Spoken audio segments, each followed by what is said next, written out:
Hubo un tiempo en que México era otro mundo. Las reglas eran pocas, la vida era simple, y la palabra prohibido casi no existía. Lo que hoy te metería en un problema, antes era parte del día a día. Desde niños manejando coches hasta fumar dentro del hospital. Estas son 10 cosas que en el México de antes eran completamente normales y que hoy serían totalmente ilegales. Imagina los años 70 y 80.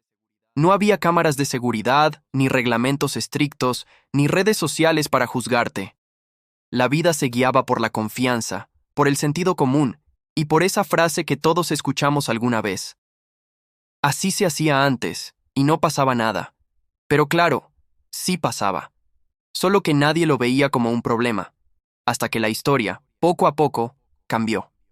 El México de antaño, un mosaico de costumbres y libertades impensables hoy, se forjó bajo un código distinto, menos escrito, más vivido. Era una época donde la espontaneidad y una cierta despreocupación marcaban el ritmo de la vida cotidiana. La sociedad operaba bajo una lógica diferente, donde la comunidad y la familiaridad suplían la necesidad de regulaciones estrictas. La confianza entre vecinos y el respeto tácito eran los pilares de un orden social que, visto desde el presente, parece casi utópico. Sin embargo, esta aparente simplicidad también albergaba riesgos que, en aquel entonces, eran minimizados o simplemente no percibidos como tales. La evolución del país, el aumento de la población, la globalización y una mayor conciencia sobre la seguridad y los derechos individuales transformaron gradualmente esa realidad. Aquello que una vez fue el tejido de la vida diaria, se fue deshilando para dar paso a un México con nuevas normas, más estructurado y, para algunos, más seguro, pero para otros quizás menos libre. Este viaje al pasado nos invita a reflexionar sobre cómo la percepción de lo normal y lo ilegal es un constructo cultural y temporal, en constante redefinición.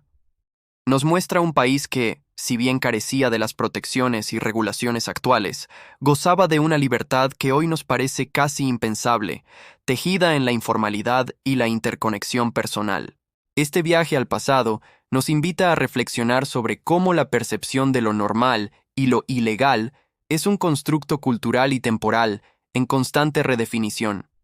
Nos muestra un país que, si bien carecía de las protecciones y regulaciones actuales, gozaba de una libertad que hoy nos parece casi impensable, tejida en la informalidad y la interconexión personal.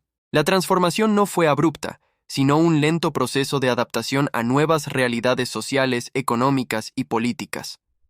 Los peligros latentes en esas costumbres, antes ignorados o minimizados, comenzaron a ser reconocidos, impulsando la creación de marcos legales más estrictos y una mayor conciencia sobre la seguridad y el bienestar público. Este contraste entre el ayer y el hoy no busca juzgar, sino comprender las capas de historia que han moldeado el México contemporáneo.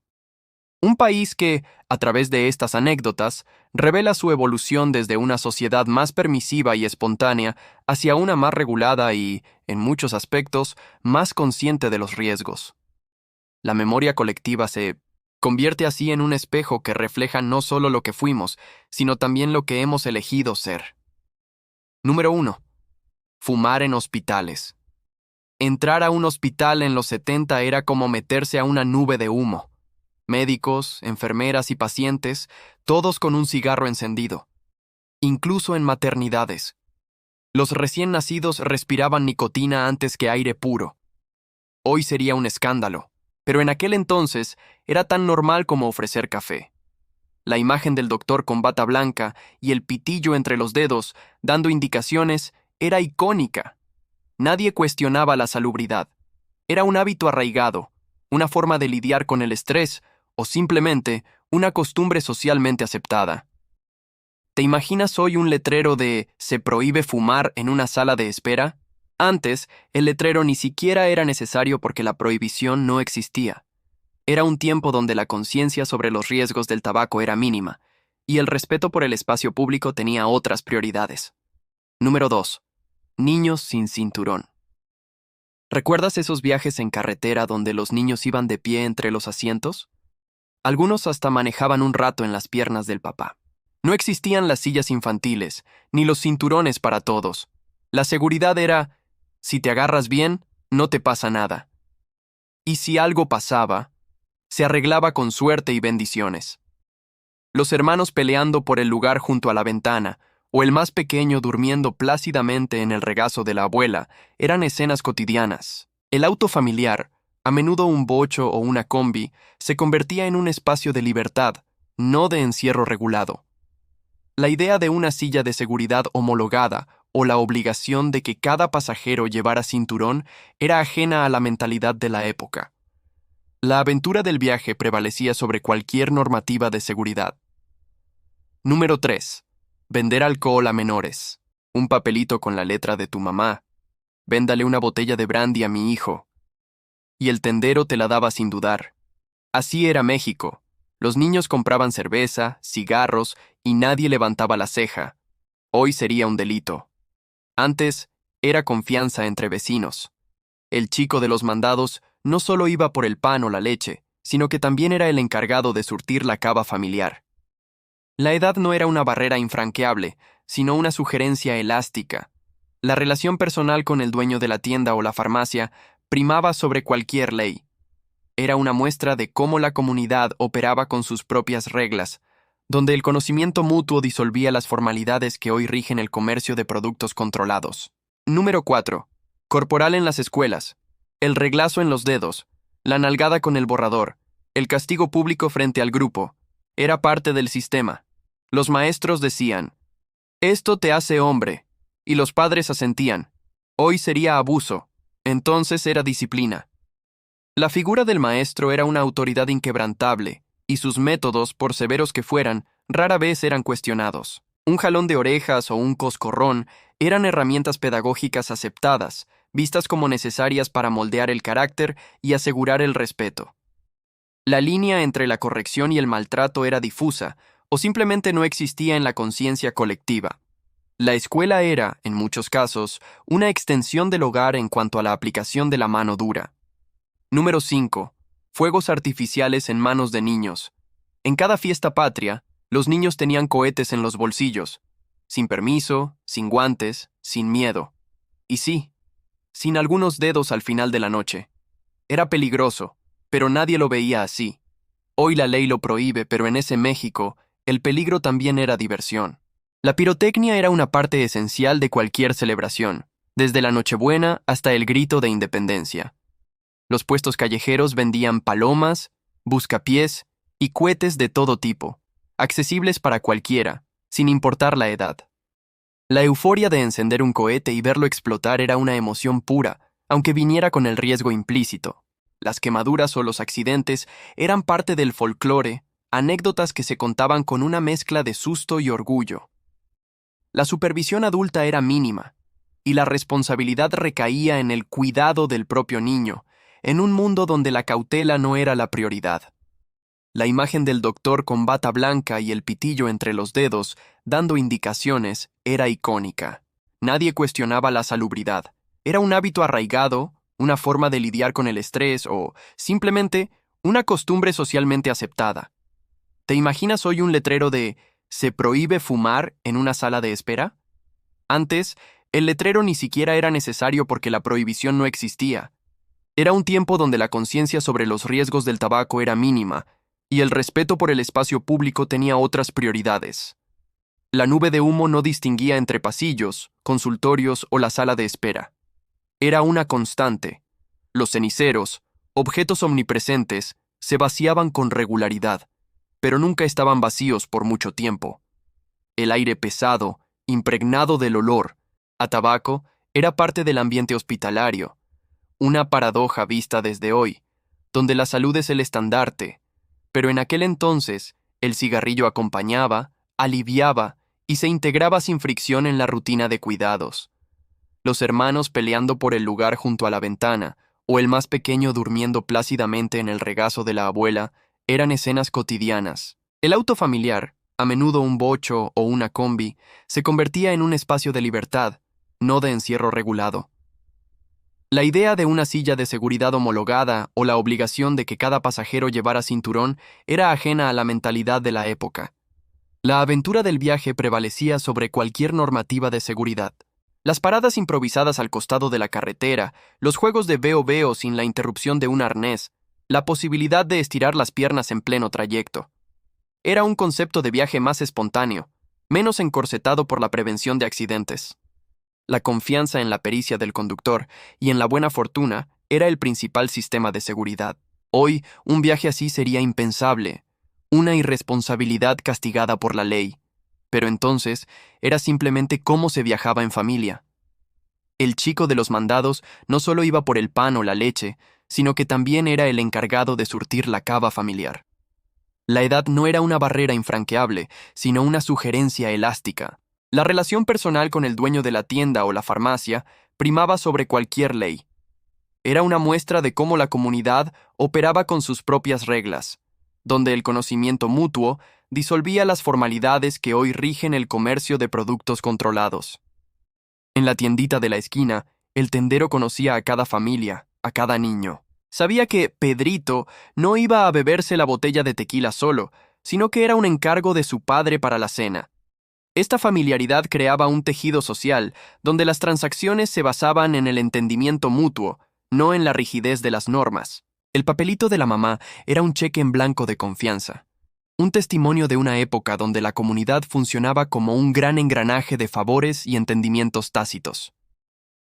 La figura del maestro era una autoridad inquebrantable, y sus métodos, por severos que fueran, rara vez eran cuestionados. Un jalón de orejas o un coscorrón eran herramientas pedagógicas aceptadas, vistas como necesarias para moldear el carácter y asegurar el respeto. La línea entre la corrección y el maltrato era difusa, o simplemente no existía en la conciencia colectiva. La escuela era, en muchos casos, una extensión del hogar en cuanto a la aplicación de la mano dura. El miedo al reglazo era un catalizador para la obediencia, un método que, aunque hoy repudiado, en ese entonces se consideraba efectivo. Los padres, lejos de indignarse, solían refrendar la autoridad del maestro con frases como: «Si te pegó, por algo sería». Era una época donde la disciplina se imponía con rigor, buscando forjar individuos de bien a una costa del dolor físico o la humillación pública. Una perspectiva que hoy resulta incomprensible, pero que formó a generaciones enteras. La pirotecnia era una parte esencial de cualquier celebración, desde la Nochebuena hasta el grito de independencia. Los puestos callejeros vendían palomas, buscapiés y cohetes de todo tipo, accesibles para cualquiera, sin importar la edad. La euforia de encender un cohete y verlo explotar era una emoción pura, aunque viniera con el riesgo implícito. Las quemaduras o los accidentes eran parte del folclore, anécdotas que se contaban con una mezcla de susto y orgullo. La supervisión adulta era mínima, y la responsabilidad recaía en el cuidado del propio niño, en un mundo donde la cautela no era la prioridad.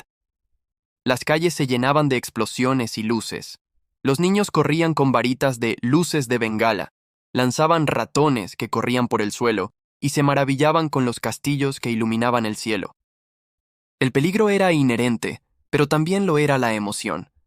Una libertad pirotécnica que hoy, por razones obvias de seguridad, se ha restringido drásticamente. Pero en aquel México, era la banda sonora y visual de la alegría popular. Número 1. Fumar en hospitales. Entrar a un hospital en los 70 era como meterse a una nube de humo. Médicos, enfermeras y pacientes, todos con un cigarro encendido. Incluso en maternidades. Los recién nacidos respiraban nicotina antes que aire puro. Hoy sería un escándalo. Pero en aquel entonces era tan normal como ofrecer café. La imagen del doctor con bata blanca y el pitillo entre los dedos, dando indicaciones, era icónica. Nadie cuestionaba la salubridad. Era un hábito arraigado, una forma de lidiar con el estrés o simplemente una costumbre socialmente aceptada.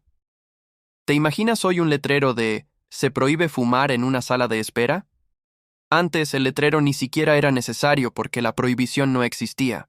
Era un tiempo donde la conciencia sobre los riesgos del tabaco era mínima y el respeto por el espacio público tenía otras prioridades. La nube de humo no distinguía entre pasillos, consultorios o la sala de espera. Era una constante. Los ceniceros, objetos omnipresentes, se vaciaban con regularidad, pero nunca estaban vacíos por mucho tiempo. El aire pesado, impregnado del olor a tabaco, era parte del ambiente hospitalario. Una paradoja vista desde hoy, donde la salud es el estandarte. Pero en aquel entonces, el cigarrillo acompañaba, aliviaba y se integraba sin fricción en la rutina de cuidados. Número 2. Niños sin cinturón. ¿Recuerdas esos viajes en carretera donde los niños iban de pie entre los asientos? Algunos hasta manejaban un rato en las piernas del papá. No existían las sillas infantiles, ni los cinturones para todos. La seguridad era, si te agarras bien, no te pasa nada. Y si algo pasaba, se arreglaba con suerte y bendiciones. Los hermanos peleando por el lugar junto a la ventana, o el más pequeño durmiendo plácidamente en el regazo de la abuela, eran escenas cotidianas. El auto familiar, a menudo un bocho o una combi, se convertía en un espacio de libertad, no de encierro regulado. La idea de una silla de seguridad homologada o la obligación de que cada pasajero llevara cinturón era ajena a la mentalidad de la época. La aventura del viaje prevalecía sobre cualquier normativa de seguridad. Las paradas improvisadas al costado de la carretera, los juegos de veo-veo sin la interrupción de un arnés, la posibilidad de estirar las piernas en pleno trayecto. Era un concepto de viaje más espontáneo, menos encorsetado por la prevención de accidentes. La confianza en la pericia del conductor y en la buena fortuna era el principal sistema de seguridad. Hoy un viaje así sería impensable, una irresponsabilidad castigada por la ley. Pero entonces era simplemente cómo se viajaba en familia. Número 3. Vender alcohol a menores. Un papelito con la letra de tu mamá. Véndale una botella de brandy a mi hijo. Y el tendero te la daba sin dudar. Así era México. Los niños compraban cerveza, cigarros y nadie levantaba la ceja. Hoy sería un delito. Antes, era confianza entre vecinos. El chico de los mandados no solo iba por el pan o la leche, sino que también era el encargado de surtir la cava familiar. La edad no era una barrera infranqueable, sino una sugerencia elástica. La relación personal con el dueño de la tienda o la farmacia primaba sobre cualquier ley. Era una muestra de cómo la comunidad operaba con sus propias reglas, donde el conocimiento mutuo disolvía las formalidades que hoy rigen el comercio de productos controlados. En la tiendita de la esquina, el tendero conocía a cada familia, a cada niño. Sabía que Pedrito no iba a beberse la botella de tequila solo, sino que era un encargo de su padre para la cena. Esta familiaridad creaba un tejido social donde las transacciones se basaban en el entendimiento mutuo, no en la rigidez de las normas.